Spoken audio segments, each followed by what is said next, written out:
Olá, você que está conosco na nossa mentoria bisurada. Nossa aula de hoje, intervenção do Estado na propriedade privada. Pessoal, como regra geral, o Estado não intervém na propriedade. Ele não faz intervenção na propriedade, exceto sob dois fundamentos. O primeiro fundamento é a supremacia do interesse público sobre o particular. Então, o primeiro fundamento de intervenção do Estado na propriedade privada, a supremacia do interesse público sobre o particular, justamente para atender um interesse da coletividade. E o segundo fundamento, o cumprimento da função social da propriedade. A propriedade deverá cumprir a função social. Então, esses são os dois fundamentos. Observe comigo. Muitas vezes a propriedade estará cumprindo sua função social, ela estará cumprindo sua função social, mas, em nome da supremacia do interesse público sobre o particular, essa propriedade poderá ser desapropriada. Imagine, vou dar um exemplo para você, o João. O João mora numa casa com sua família, seu único bem de família, comprado com seu suor, mas em um determinado momento, o poder público entende que aquela casa do João é conveniente e é oportuna para se instalar uma escola de educação infantil para atender 500 pessoas de um bairro. Veja, embora esteja cumprindo a função social, há aqui a supremacia do interesse público sobre o particular.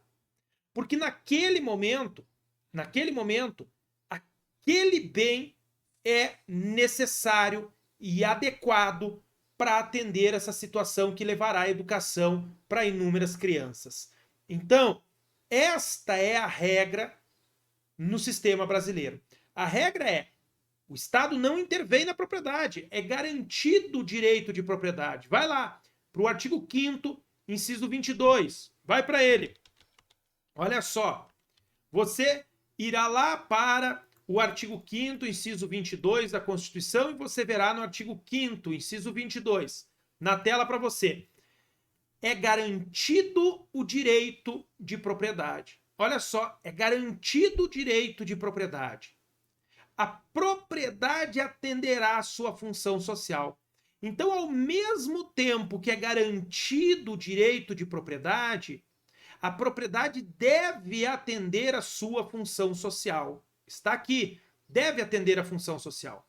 Bom, e o que é atender à função social, gente, da propriedade? A própria Constituição vai dizer. Pega aí sua Constituição, segura com uma mão onde você está, que você vai direto para o artigo. Deixa eu pegar aqui. Artigo 182, parágrafo 2º, primeiro deles. Ali no artigo 5º, inciso 23, você vai botar vide art. 182, parágrafo 2º. Parágrafo 2º. Olha só, propriedade urbana. Nós vamos ter a função social da propriedade urbana e da propriedade rural. A propriedade urbana cumpre sua função social quando atende às exigências fundamentais de ordenação da cidade expressas no plano diretor. O plano diretor de cada cidade vai trazer as exigências fundamentais dessa ordenação urbana e este plano diretor trará os requisitos para o cumprimento da função social. Isso da propriedade urbana que está aqui. E a propriedade agrária, quando vai cumprir a função social? Agora você vai pegar aí justamente para você botar um vídeo. No art. 5º, inciso 23, você coloca vide art. 186. Olha o que diz o artigo 186. A função social é cumprida quando a propriedade rural atende simultaneamente, segundo os critérios e graus de exigência estabelecidos em lei, aí nos artigos você já tem o vídeo da lei, os seguintes requisitos. Aqui estão todos eles cumulativos, todos eles simultâneos. Então veja comigo, ó, a própria Constituição Federal vai trazer o que é a função social da propriedade urbana e da propriedade rural. Ambas elas têm que cumprir a função social. Estando cumprindo a função social, o indivíduo, que é proprietário, estará agindo em conformidade com as disposições constitucionais. Então, é garantido o direito de propriedade, mas esta propriedade tem que atender à função social. E ali nós temos as duas disposições que vão tratar da função social. Neste artigo 5º, inciso 23, eu também preciso que vocês coloquem um vídeo para o artigo 170 da Constituição. Vamos lá para ele, que trata da ordem econômica. Porque são princípios da ordem econômica, a função social da propriedade. Olha na tela comigo, ó. A ordem econômica, fundada na valorização do trabalho humano e na livre iniciativa, tem por fim assegurar a todos existência digna, conforme os ditames de justiça social, observados os seguintes princípios. Olha aqui, função social da propriedade. Está aqui, ó, propriedade privada. A propriedade privada, ela é princípio da ordem econômica e função social da propriedade. Tem que haver a função social da propriedade. Então, esse é um ponto essencial que você tem que colocar um vídeo ali também, no artigo 5º, inciso 23. Vide art. 170, incisos 2 e 3. Ok? Então, isso faz, pessoal, esta garantia do direito de propriedade, função social de propriedade, faz com que o Estado ele não venha a intervir como regra nessa propriedade privada.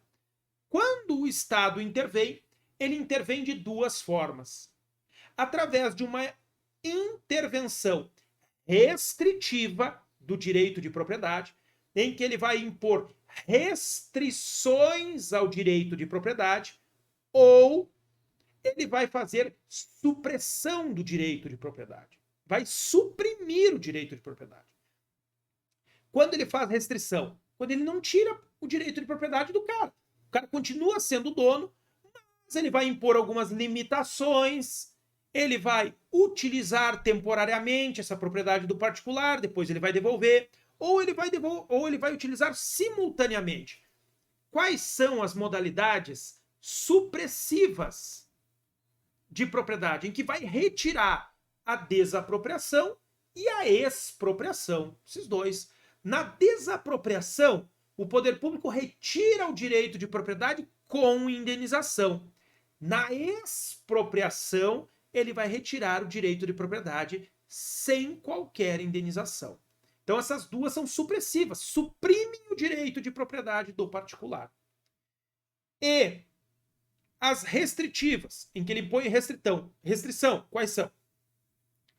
Limitações administrativas, em que o poder público impõe limitações ao direito de propriedade, como, por exemplo, os gabaritos, né? Olha, não pode construir mais de 5 andares nessa área da cidade. Como assim? A propriedade é minha, eu quero construir 10 andares, por que eu tenho que construir 5? Limitações administrativas, decorrentes do poder de polícia. Já vou falar para vocês. Limitações administrativas, requisição administrativa, ocupação temporária, servidão administrativa e tombamento. Essas 5. Nenhuma delas retira o direito de propriedade, nenhuma. Mas o poder público vai utilizar junto com o particular, ou ele vai utilizar e devolver. Vamos para a primeira. A primeira são as limitações administrativas. Limitações administrativas são restrições ou imposições a todos impostas que decorrem do poder de polícia. Elas necessariamente serão impostas por lei. Por lei. Sobe lá no teu artigo 5º. Vai lá no artigo 5º e sobe até o artigo 5º, inciso 2º. Olha por quê que ela tem que ser por lei. Todos são iguais perante a lei, sem distinção de qualquer natureza, garantindo-se aos brasileiros e aos estrangeiros residentes ou de passagem no país a inviolabilidade do direito à vida, à liberdade, à igualdade, à segurança e à propriedade. Olha aqui, nos termos seguintes, inciso 2.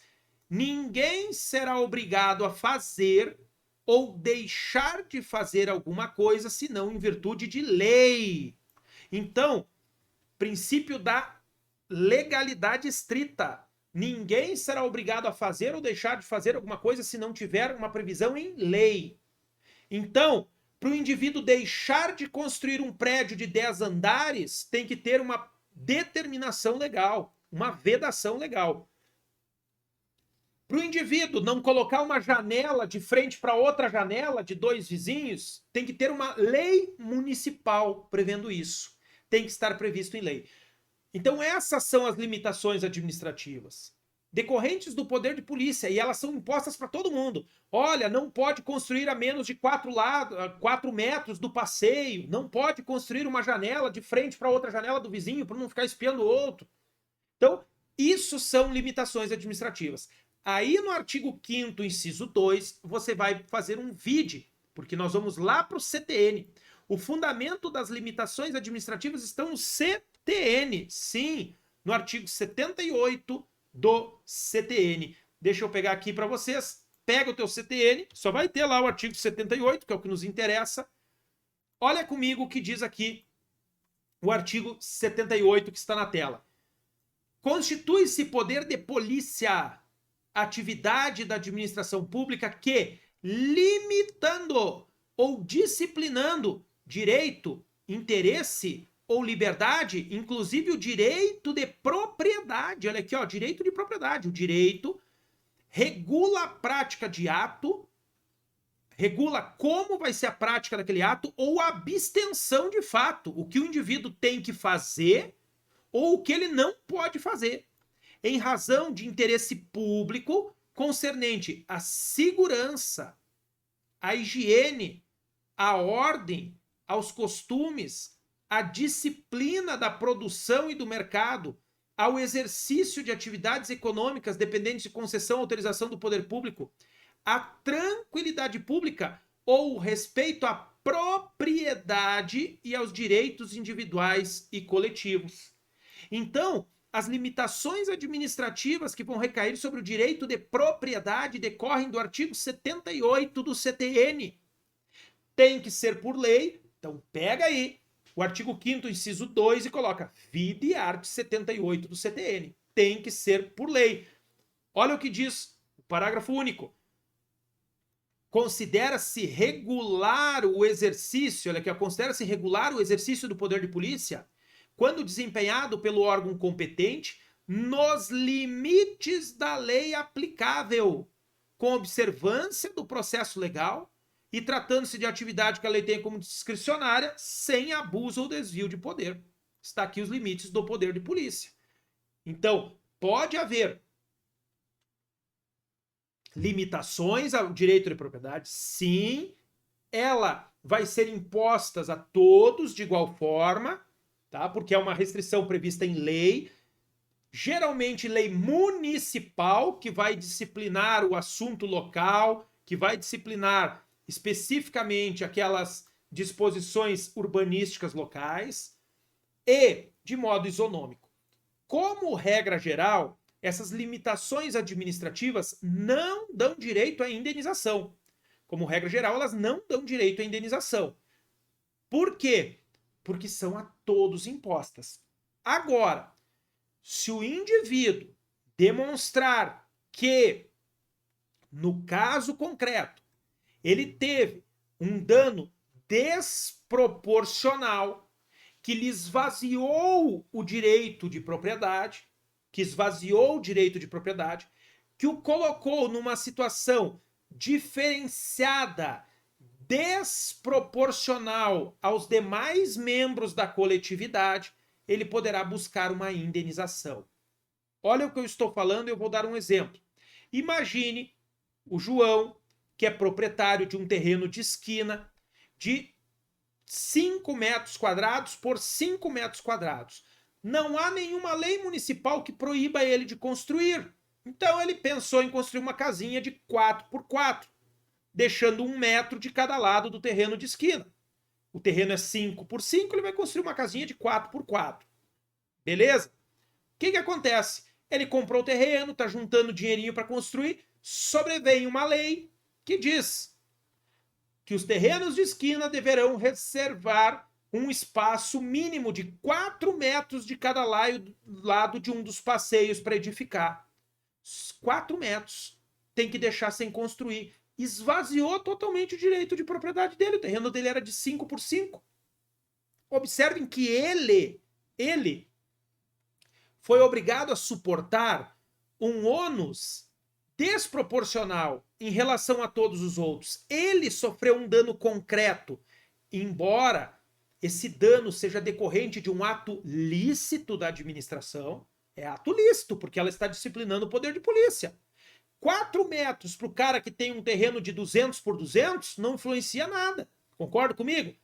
Digamos que o Pedro é proprietário de um terreno de 200 por 200, de esquina. 4 metros para ele não é nada. Agora, para o João, que tem um terreno de 5 por 5, 4 metros para ele ocasiona um dano concreto. O João sofreu dano concreto e desproporcional. O Pedro não. Então, para se manter a isonomia, em nome do princípio da isonomia, o João poderá buscar uma indenização do poder público, demonstrando que ele teve efetivamente o esvaziamento do seu direito de propriedade. Beleza, gente? Então, limitações administrativas são essas as principais disposições. Qual o prazo prescricional para o particular buscar esta eventual indenização? Qual o prazo? Para ele buscar uma indenização pelo seu direito de propriedade? 5 anos. Abre aí o DL 3365 de 41. DL 3365 de 41. Vai para o artigo 10, parágrafo único. Olha só, gente. Está aqui, ó. Artigo 10. A desapropriação deverá efetivar-se mediante acordo intentar-se judicialmente dentro de 5 anos. Isso aqui é para desapropriação. Aí vem o parágrafo único. Ó. Extingue-se em 5 anos o direito de propor ação que vise a indenização por restrições decorrentes de atos do poder público. Exemplo esse aqui.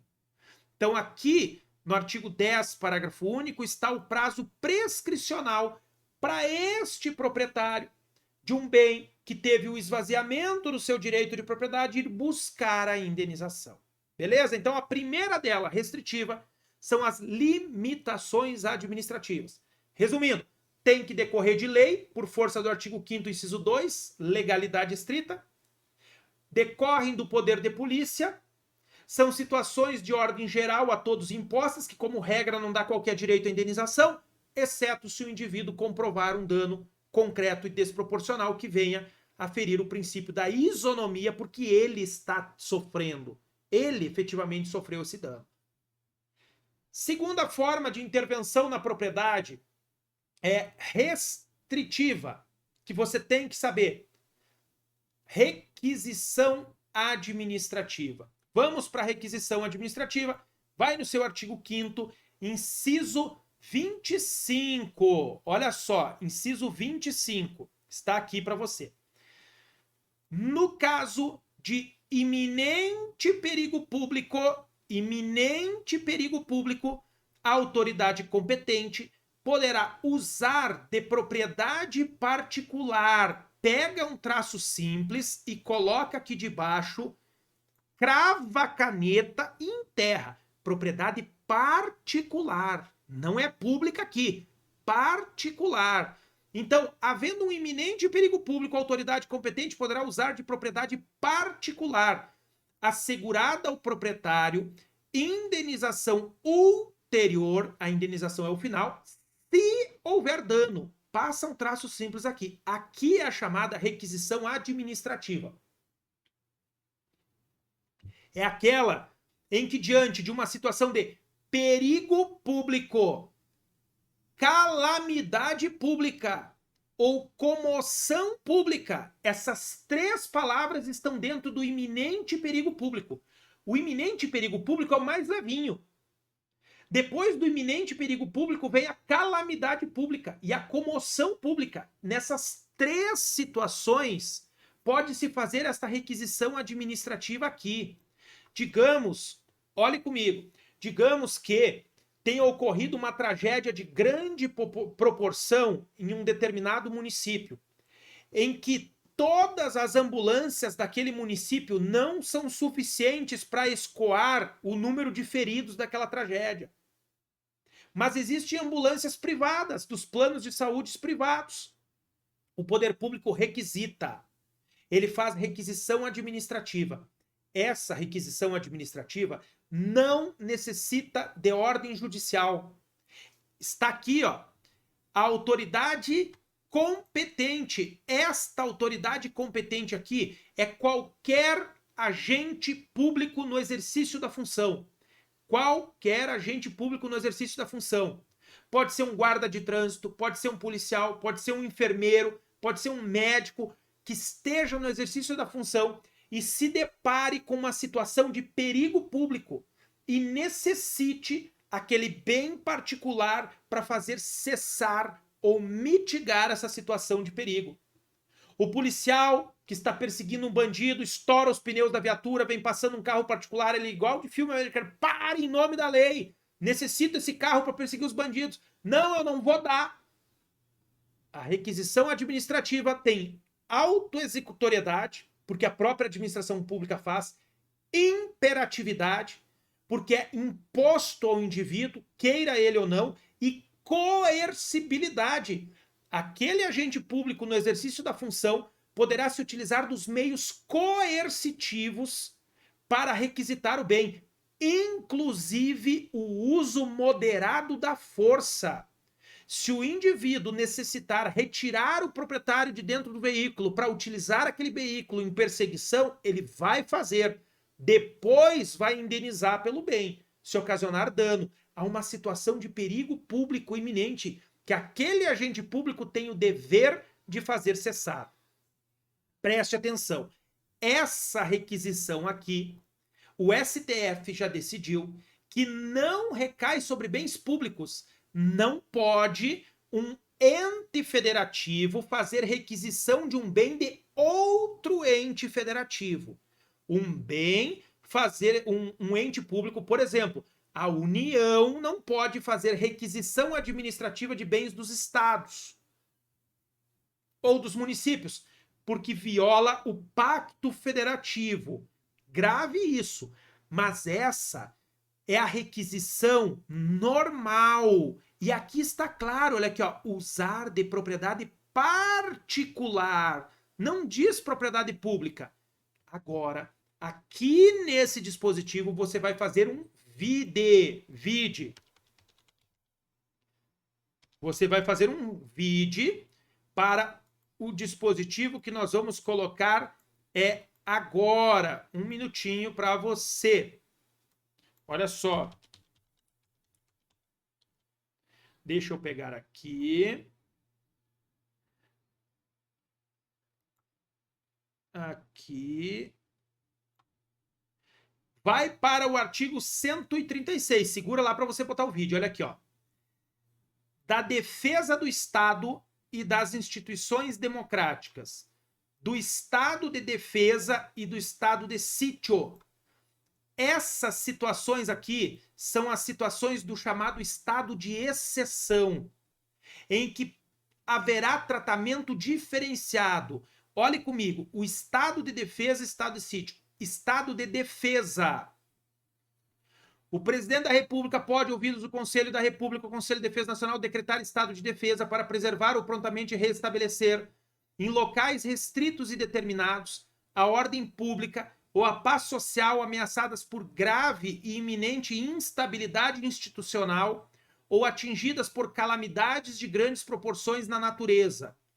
O decreto que instituir o estado de defesa determinará o tempo de sua duração especificará as áreas a serem abrangidas e indicará, nos termos e limites da lei, as medidas coercitivas a vigorarem dentre as seguintes. Dentre, são exemplos aqui, ó. Restrições aos direitos de reunião, sigilo da correspondência, sigilo da comunicação telegráfica e telefônica. Aqui que entra o que eu falei para vocês, ó. Ocupação e uso temporário de bens e serviços públicos. Aqui não é particular, é público. Público. Na hipótese de calamidade pública, respondendo à União pelos danos e custos decorrentes. Então, a União pode fazer uso temporário, pode requisitar bens e serviços públicos dos estados e dos municípios apenas na situação do estado de defesa. Apenas na situação do estado de defesa. Está aqui a possibilidade. Beleza? Porque aqui é uma exceção. Justamente é um estado de exceção. Aquela normal, ordinária, não.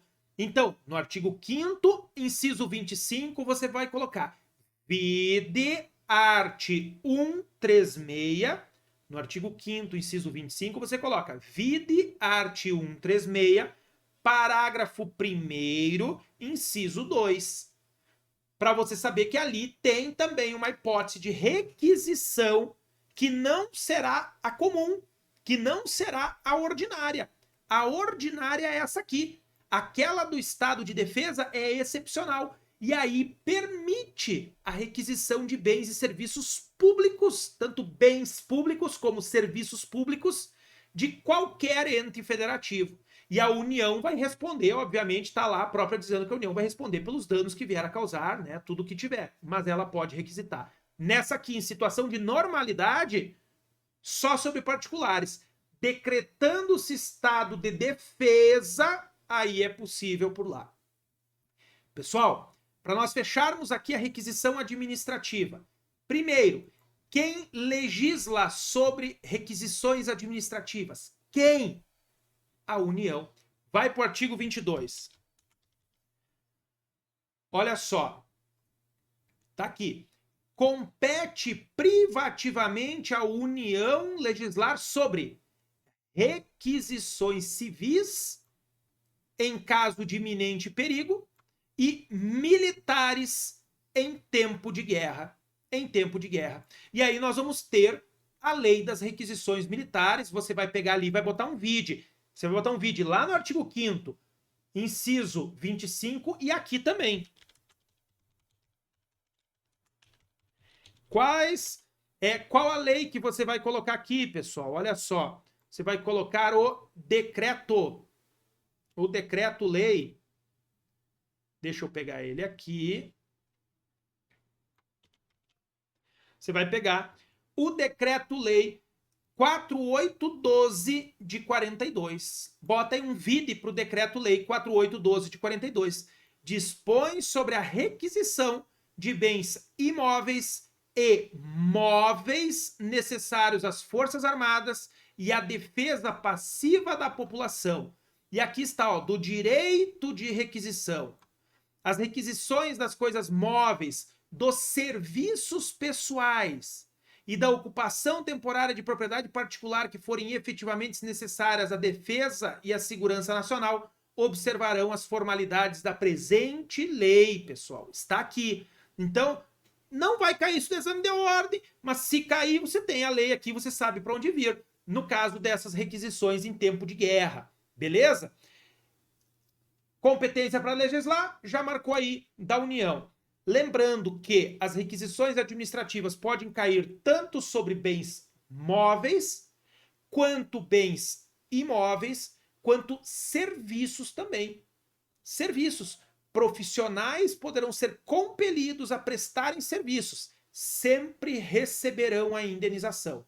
Caso de serviços e bens perecíveis, haverá sempre indenização, sob pena de enriquecimento sem causa da administração. É vedado, obviamente, o enriquecimento ilícito. Então, o cara prestou serviço para a administração compulsoriamente, ele vai ser restituído.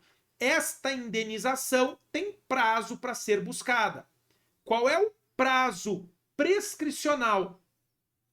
O mesminho das limitações administrativas. O mesmo das limitações administrativas, que está justamente aqui. Olha só.